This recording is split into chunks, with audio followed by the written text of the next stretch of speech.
The year is 1184 BCE. The city of Troy has been under siege for 10 years. The Greek army has tried everything: direct assault, siege warfare, starvation tactics, but Troy's massive walls have held. Then one morning, the Trojans wake up to find something impossible. The Greek army is gone. Their ships have sailed away. The beaches are empty. And sitting outside the gates of Troy is a massive wooden horse, 30 feet tall, beautifully carved, with an inscription dedicating it to the goddess Athena. The Trojans debate. Is it a peace offering? A sacred gift? A trick? Against the warnings of the priest Laocoön, who famously declared, "I fear Greeks even bearing gifts," the Trojans drag the horse inside their walls. That night, Troy burns.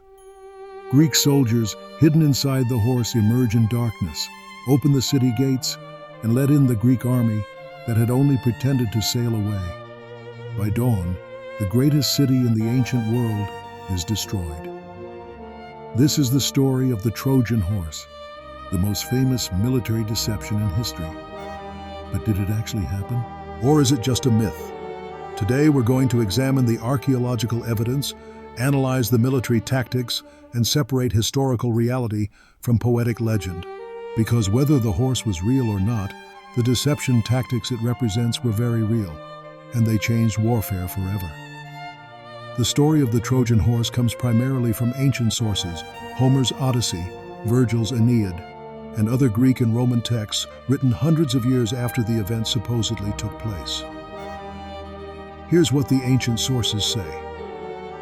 After 10 years of siege warfare, the Greek commander Odysseus proposes a plan. The Greeks will build a giant wooden horse and hide their best warriors inside. They'll pretend to sail away, abandoning the siege. The horse will be left as a supposed offering to Athena, goddess of wisdom and war. The Greeks build the horse. Sources vary on how many men hide inside. Some say 30, others say 50. The warriors chosen are the elite: Odysseus himself, Menelaus, Diomedes, Ajax, and others. The Greek army burns its camps, boards its ships, and sails to a nearby island where they can hide but quickly return. The Trojans, seeing the Greeks gone and finding this massive wooden horse, debate what to do. The priest Laocoön warns them it's a trick. But then, conveniently, sea serpents emerge from the ocean and kill Laocoön and his sons. The Trojans interpret this as divine punishment for doubting the gift. A Greek deserter named Sinon is captured by the Trojans. He tells them a false story. The horse is a sacred offering to Athena, built large so the Trojans couldn't bring it inside their city. If they do bring it in, Troy will be blessed. If they destroy it, they'll be cursed. The Trojans, believing the war is over and the Greeks defeated, drag the horse through their gates. Some versions say they had to partially dismantle the gate to fit it through. That night, the Trojans celebrate. They drink, feast, and let their guard down for the first time in 10 years. After midnight, when the city is drunk and asleep, the Greek warriors emerge from the horse. They kill the guards, open the city gates, and light signal fires.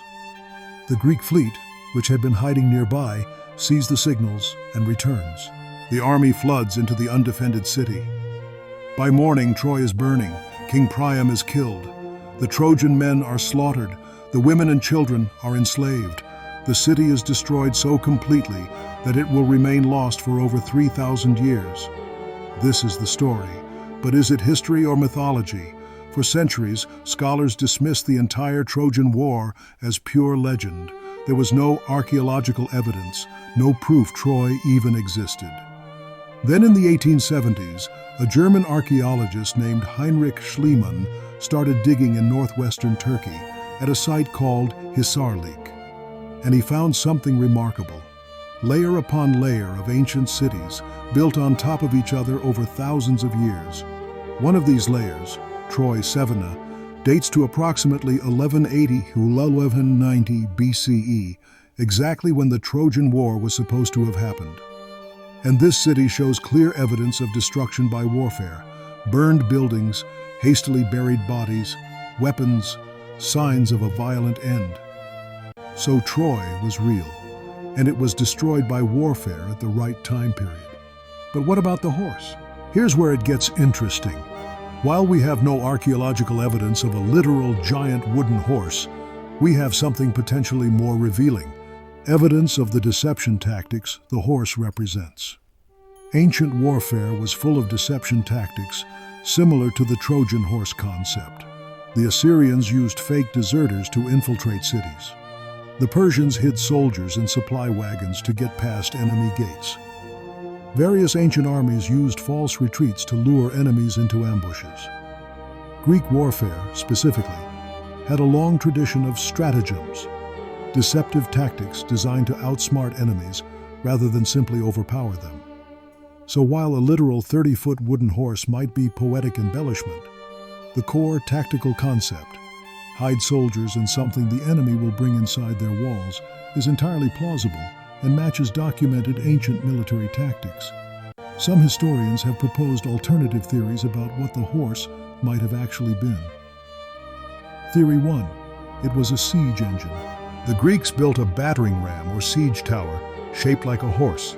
Horses were sacred to Poseidon, god of earthquakes, a fitting symbol for something that breaks walls. Trojan collaborators inside the city helped them breach the walls at night. Theory 2. It was a ship. Ancient Greek ships often had horse head figureheads. The wooden horse might have been a ship that secretly carried troops who infiltrated the city at night. Theory 3. It was a metaphor. Horse might have been code for earthquake, cavalry assault, or even Trojan traders. Greeks bearing gifts might refer to bribery. Theory 4. It was exactly what the story says. The Greeks built a giant wooden structure, hid soldiers inside, and tricked the Trojans into bringing it inside their walls.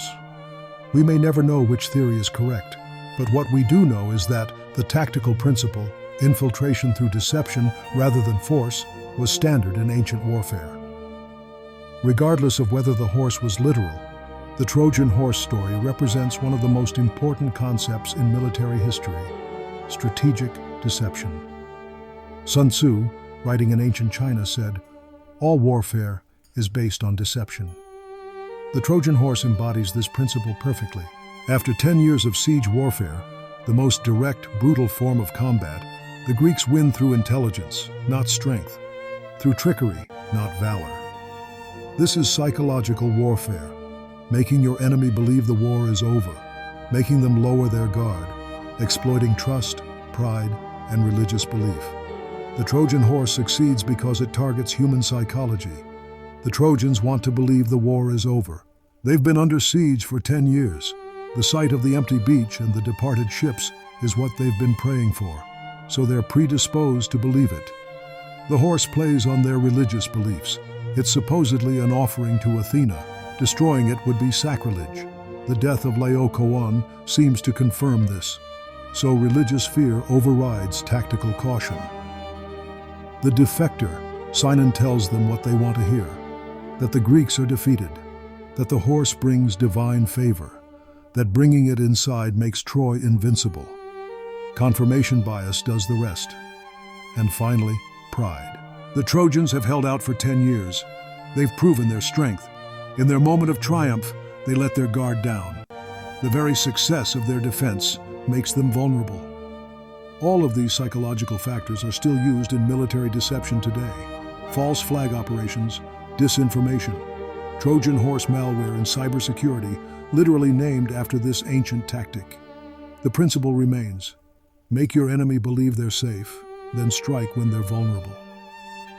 Whether the Trojan horse was a literal wooden structure or a metaphor for deception tactics, its legacy is undeniable. In ancient Greek culture, the story became a warning against hubris and a celebration of cunning intelligence, metis, over brute strength. The phrase, "Beware of Greeks bearing gifts," became a timeless warning against deception.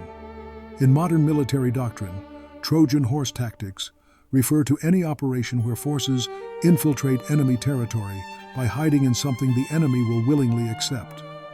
In World War II, the Allies used Operation Fortitude, an elaborate deception campaign to convince the Germans the D-Day invasion would land at Calais instead of Normandy. Fake armies, false intelligence, radio deception, the principle of the Trojan horse at a massive scale. In cyber warfare, Trojan horse malware hides malicious code inside seemingly harmless programs. The enemy downloads the gift themselves, unknowingly bringing in their own destruction. Even in business and politics, Trojan horse strategies refer to seemingly beneficial proposals that contain hidden agendas. The Trojan horse, real or mythological, changed how humans think about conflict. It proved that sometimes the best weapon isn't the strongest army, it's the cleverest deception. So did the Trojan horse really happen? The archaeological evidence tells us Troy was real. It was destroyed by warfare around 1180 BCE. The timeline matches the legendary Trojan War. The historical evidence tells us deception tactics like the Trojan horse were common in ancient warfare. The Greeks specifically valued intelligence and cunning in war. Similar tactics were documented in many ancient conflicts.